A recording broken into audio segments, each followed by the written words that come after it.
Rotolab, ein Produkt der Wiest AG. Rotolab ist ein 3D-Messsystem zur vollautomatischen Prüfung und Rekalibrierung von rotationssymmetrischen Roboterwerkzeugen. Eine kurze Prüfdauer von bis zu 4 Sekunden ermöglicht eine kontinuierliche Überwachung des Roboterwerkzeugs. Bei Abweichungen wird automatisch in weniger als 30 Sekunden eine vollständige Korrektur der Tooldaten durchgeführt und an den Roboter übertragen. Eine Änderung der bestehenden Tooldaten und Produktionsprogramme in der Robotersteuerung ist bei der Inbetriebnahme nicht erforderlich. Dadurch kann Rotolab in bereits produzierenden Anlagen nachgerüstet werden. Bei gegebener Erreichbarkeit können die Tools von bis zu 4 Robotern mit nur einem System kalibriert werden.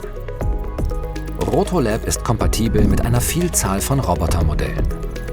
Die Verbindung zum Roboter erfolgt wahlweise über RS232, M12 Ethernet oder Feldbussysteme. Die Inbetriebnahme ist einfach und in kurzer Zeit durchgeführt. Zunächst wird Rotolab an eine ortsfeste Vorrichtung montiert und eine Verbindung zur Robotersteuerung hergestellt. Nach Laden der Rotolab-Roboterprogramme auf die Steuerung werden individuelle Konfigurationen wie Werkzeugeinstellungen und Toleranzbereiche direkt auf dem Roboter-HMI vorgenommen.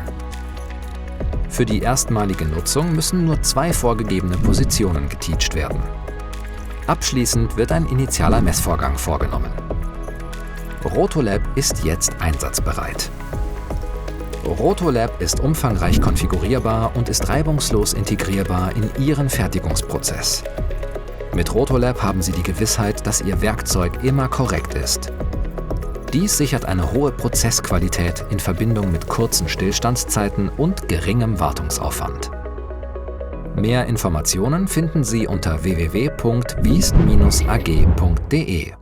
Wiest AG